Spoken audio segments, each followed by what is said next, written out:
Good morning, students. আজি আমি এটা নতুন বিষয় পঢ়িবলৈ আহিছো সাম আৰু এনি। সাম আৰু এনিৰ ব্যৱহাৰ। তো সাম আৰু এনি কি হয়? সাম আৰু এনি হৈছে এটা কোয়ান্টিটেটিভ ডিটাৰমিনাৰ্স যাৰ অসমীয়া নামটো হৈছে পৰিমাণবোধক শব্দ বা পৰিমাণবোধক ডিটাৰমিনাৰ্স। সাম আমি ব্যৱহাৰ কৰো পজিটিভ বা এফাৰ্মেটিভ সেন্টেন্সত লগতে কাউন্টেবল আৰু আনকাউন্টেবল নাউনৰ দুয়োটাতে আমি ব্যৱহাৰ কৰিব পাৰো যত আমি 1 2 3 এনেকে কাউন্ট কৰিব পাৰিম সেইটো হৈছে কাউন্টেবল নাউন আৰু যেটো হৈছে 1 2 3 এনেকে কাউন্ট কৰিব নোৱাৰিম সেইটো হৈছে আনকাউন্টেবল নাউন তো পজিটিভ সেন্টেন্সৰ কাউন্টেবল আৰু আনকাউন্টেবল নাউনত আমি সামৰ ব্যৱহাৰ কৰো নেক্সট চোৱা এনি হৈছে নেগেটিভ সেন্টেন্স আৰু ইন্টাৰোগেটিভ সেন্টেন্সত ব্যৱহাৰ আমি কাউন্টেবল এনি শব্দটোক আমি কাউন্টেবল আৰু আনকাউন্টেবল নাউনত ব্যৱহাৰ কৰিব পাৰো বা কৰো কাউন্টেবল যাক আমি 1 2 3 কৰিব পাৰো আৰু আনকাউন্টেবল যেবোৰ আমি 1 2 3 এনেকে কাউন্ট কৰিব নোৱাৰো যেনে কাউন্টেবল নাউনৰ এটা উদাহৰণ দিছো যেনে বুক পেন আৰু আনকাউন্টেবল নাউন যেবিলাক জুলীয়া পদাৰ্থ যেনে water তোমালোকে ওপৰৰ বাক্য দুটালৈ মন কৰাচোন I have some books দ্বিতীয় বাক্যটোলৈ চোৱা there is some milk in the glass ইয়াৰ অৰ্থ হৈছে I have some books মোৰ কেইটামান কিতাপ আছে আৰু there is some milk in the glass গিলাসটোত অলপমান গাখীৰ আছে দুয়োটা বাক্যই পজিটিভ সেন্টেন্সত লিখা আছে পজিটিভ বা এফাৰ্মেটিভ দুয়োটাই হৈছে পজিটিভ বা এফাৰ্মেটিভ সেন্টেন্স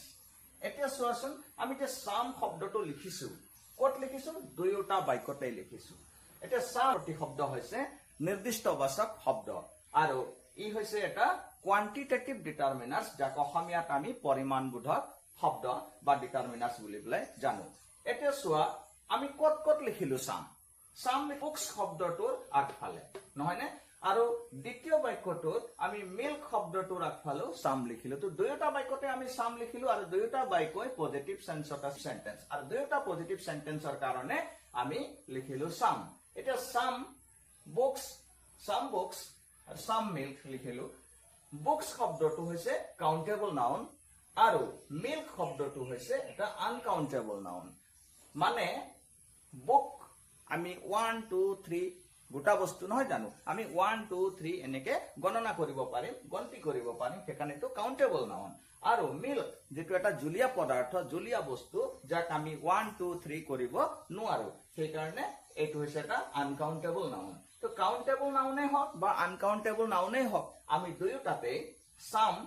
এটা কোয়ান্টিটি হৈছে কেইটামান অলপমান অলপ সলপ থোড়া সা আমি যদি হিন্দীত বুঝো থোড়া সা হেতু কবৰ কাৰণে আমি সাম ব্যৱহাৰ কৰিছো আৰু এই ডিটাৰমিনাৰ্সবোৰ সদায় এটা নাউনৰ আগত বহে এবাৰ সাম শব্দটোৰ কাৰণে আমি দুটা উদাহৰণ লৈছো চোৱাচোন এক্সাম্পলস দুটা there are some boys in the class শ্ৰেণীটোত কেইজনমান ল'ৰা আছে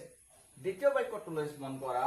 there is some water in the pot পাত্ৰটোত অলপমান পানী আছে নহয় নে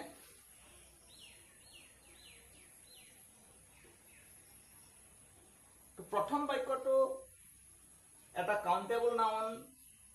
বয়জ বুলি শব্দ এটা দেখিবলৈ পাইছা তাৰ আগফালে সাম ব্যৱহাৰ কৰা হৈছে দ্বিতীয় বাক্যটোত ওয়াটাৰ শব্দটো যেটা আনকাউন্টেবল নাউন হয় যেটো গণনা কৰিব নোৱাৰো তাৰ আগফালে সাম ব্যৱহাৰ কৰা হৈছে আৰু ইয়াৰ অসমীয়া অৰ্থটো হৈছে শ্ৰেণীটোত কেইজনমান ল'ৰা আছে আৰু দ্বিতীয়টো হৈছে পাত্ৰটোত অলপমান পানী আছে এবাৰ আকৌ মন কৰাচোন ইউজ অফ এনিৰ ব্যৱহাৰ any do you have any books তোমার কিতাপ আছে নে is there any milk in the glass দ্বিতীয় বাক্যটোলৈ মন কৰা is there any milk in the glass গিলাসটোত অলপমান গাখীৰ আছে নে বাক্যই হৈছে ইন্টাৰোগেটিভ সেন্টেন্স প্ৰশ্নবোধক বাক্য আৰু প্ৰশ্নবোধক বাক্যত আমি any লিখিছো কত লিখিছো এইবাৰো যদি তোমালোকে ভালদৰে মন কৰিছা চোৱাচোন বুকস আৰু মিল্ক শব্দটোৰ আগফালে বুকস আৰু মিল্ক এই দুইটা শব্দৰ আগফালে আমি এনি শব্দটো লিখিছো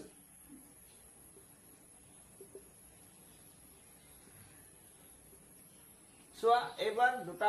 বাক্য লিখিছো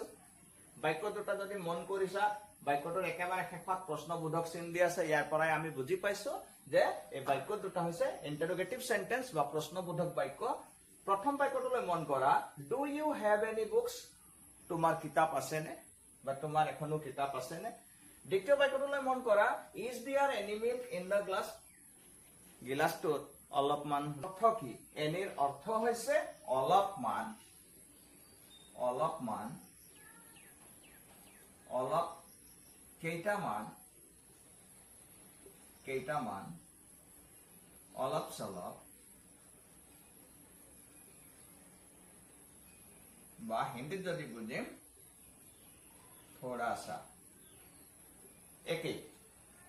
চোৱা এনি এটা ডিটাৰমিনাৰ্স হয় আৰু ডিটাৰমিনাৰ্স বিলাক আমি সদায় এটা নাউনৰ আগফালে লিখো এইটো হৈছে এটা কোৱান্টিটেটিভ ডিটাৰমিনাৰ্স পৰিমাণবোধক ডিটাৰমিনাৰ্স আৰু ডিটাৰমিনাৰ্স এটা সদায় বুকস এটা নাউন হয় তাৰ আগফালে আমি এনি লিখিলো দ্বিতীয় শব্দটো চোৱা মিল্ক মিল্ক মানে বুকস হৈছে এটা কাউন্টেবল নাউনৰ আগফালে আমি এনি ব্যৱহাৰ কৰিছো আকৌ মিল্ক হৈছে এটা আনকাউন্টেবল নাউনৰ আগফালেও আমি এনি লিখিছো আৰু এইটো হৈছে ইন্টাৰোগেটিভ সেন্টেন্সত ইয়াৰ ব্যৱহাৰ আমি কৰো বুজি পাইছা আকৌ মন কৰাচোন এইবাৰ আমি নেগেটিভ সেন্টেন্স দুটা লিখিলো নেগেটিভ সেন্টেন্সত যত নট দেখা পাইছো আমি চোৱা নেগেটিভ সেন্টেন্সতো আমি এনিৰ ব্যৱহাৰ কৰিছো কেনেকৈ কৰিছো I do not have any books মোৰ এখনো কিতাপ নাই দ্বিতীয় বাক্যটোলৈ মন কৰা there is not any milk in the glass গিলাসটোত অলপো গাখীৰ নাই এটা কাউন্টেবল নাউন তাৰ আগফালে এনি ডিটাৰমিনাৰ্সটো লিখা হৈছে আৰু দ্বিতীয় বাক্যটোত মিল্ক এটা আনকাউন্টেবল নাউন তাৰ আগফালে এনি ডিটাৰমিনাৰ্স পাইছা নে যদি বুজি পাইছা তোমালোকে নোট কৰি লোৱা এতিয়া আহো ক্লাছটোৰ একেবাৰে শেষলৈ I have some books মোৰ কেইটামান কিতাপ আছে বুকস এটা কাউন্টেবল নাউন যত আমি 1 2 3 কৰিব পাৰিম there is some milk in the glass গিলাসটোত অলপমান গাখীৰ আছে মিল্ক এটা আনকাউন্টেবল নাউন কাউন্টেবল আৰু আনকাউন্টেবল দুয়োটা নাউনতে আমি সাম ব্যৱহাৰ কৰিলো এতিয়া চোৱা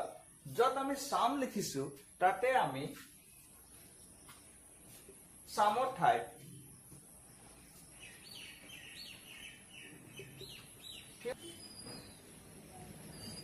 ইয়াত মন কৰা যত আমি সাম লিখিছো তাতে আমি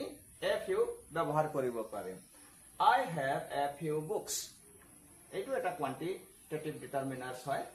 সামৰ ঠাইত আমি a few ব্যৱহাৰ কৰিব পাৰো অৰ্থৰ একো হালসলনি নহয় আৰু আনকাউন্টেবল নাউনত আমি a few লিখিব নোৱাৰিম ইয়াত আমি লিখিব লাগিব a little অৰ্থৰ একো হালসলনি নহয় কিন্তু মন কৰা সাম ব্যৱহাৰ কৰিলে আমাৰ সুবিধাটো কি হয় কাউন্টেবল নে আনকাউন্টেবল আমি ভাবি থাকিব নালাগে দুয়োটাতে আমি সাম লিখিব পাৰিম কিন্তু যেতিয়া আমি a few বা a little লিখিব লাগিব সাম শব্দটো আঁতৰাই দি পেলাই তো a little যদি বুজি পাইছা নোট কৰা আৰু কিবা যদি বুজি পোৱা নাই তোমালোকে কমেন্টত মোক জনাবা